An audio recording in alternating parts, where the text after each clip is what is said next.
देखिए, जो loud speaker अधिनियम है वो कहता है 75 decibel. Noise pollution control board के तहत से भी हम लोगों को इसमें निर्देशित किया गया है कि ध्वनि मानकों का उल्लंघन हो रहा है, हम लोग उस पर कार्रवाई करें। कुछ ऐसे सूची मिली है पूर्व में भी जिसपे हम लोगों को नोटिस करते हुए कार्रवाई करनी है। पटना सिटी अनुमंडल स्तरीय शांति समिति की बैठक की गई।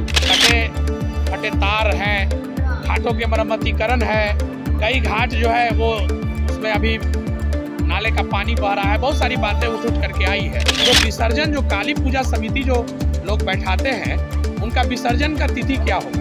यह विधि व्यवस्था के लिए धनतेरस के अवसर पर, दीपावली के अवसर पर पुलिस बल की व्यवस्था होगी।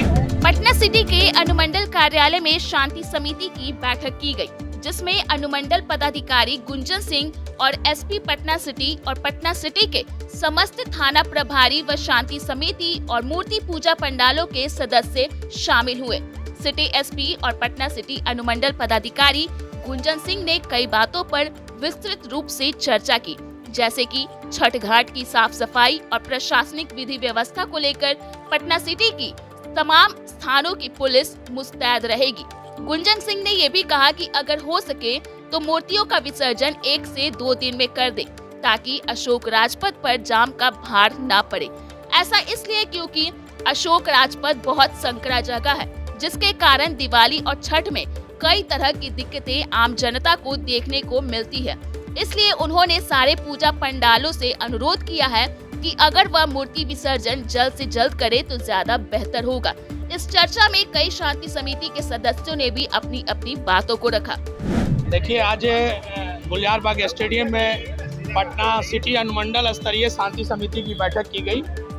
बैठक की अध्यक्षता अनुमंडल पदाधिकारी गुंजन सिंह के नेतृत्व में किया गया, जिसमें एएसपी पटना सिटी, शरद आरएस सहित सभी थाना अध्यक्ष और तमाम विभाग के पदाधिकारीगण उपस्थित थे।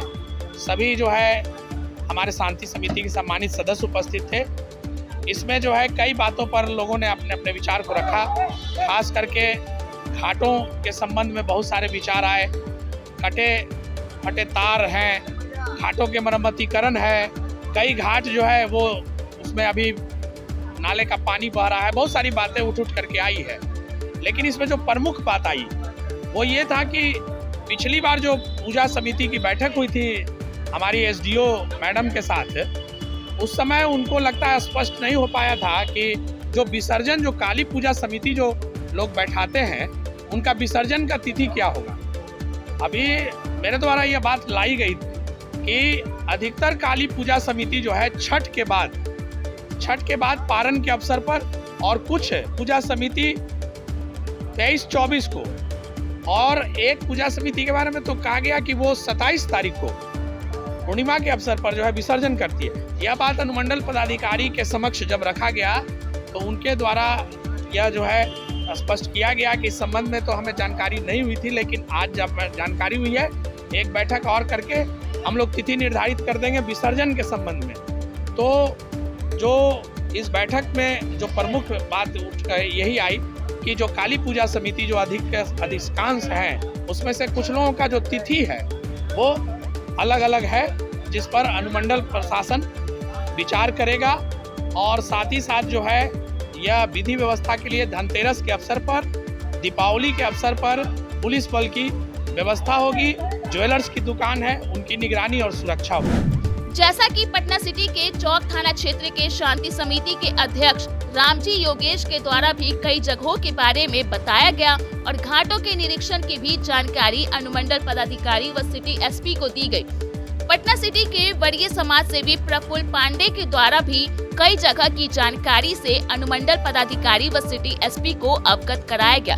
इस शांति समिति की बैठक में गुरु गोविंद सिंह अस्पताल के अधीक्षक, नगर निगम और बिजली विभाग के अधिकारी भी मौजूद रहे। देखिए, जो लाउड स्पीकर अधिनियम है वो कहता है 75 डेसिबल। तो ये वाली चीज एकदम हम लोगों ने क्लियर किया और लगातार क्लियर करते, स्पष्ट करते आ रहे हैं कि इसका उल्लंघन ना हो, क्योंकि इसमें अपने स्तर से भी और ये नॉइज पोल्यूशन कंट्रोल बोर्ड के तहत से भी हम लोगों को इसमें निर्देशित किया गया है कि ऐसे सभी पंडाल जुलूस जहां पर भी ध्वनि मानकों का उल्लंघन हो रहा है, हम लोग उस पर कार्रवाई करें।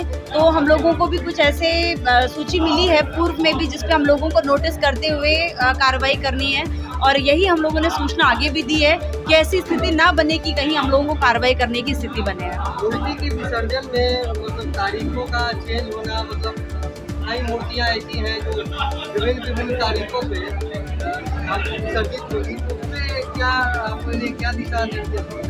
जैसा कि बताया गया है, एसपी साहब ने भी बोला है कि ये हमारे लिए और लोगों के लिए भी ठीक रहेगा कि एक सीमित अवधि में ही मूर्तियों का विसर्जन हो जाए, क्योंकि अशोक राजपथ ऑलरेडी बहुत सकरा है और ये पूरी तरीके से रोड बाधित हो जाता है। ट्रैफिक यातायात परिचालन में बहुत मुश्किल होती है।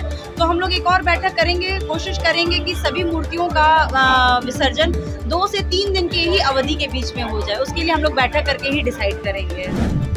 दर्श न्यूज के लिए पटना सिटी से सुधांशु रंजन की रिपोर्ट।